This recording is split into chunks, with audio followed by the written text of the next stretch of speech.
Welcome back to another technical deep dive here in the debug zone. Today we're tackling a big question and breaking it down with insights from other users. Hopefully this clears up some misconceptions and helps you get the answer you need. So buckle up, stay a little curious, and let's jump right in.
And that's a wrap.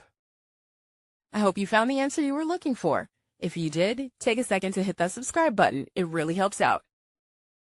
And let me know in the comments which solution worked best for you.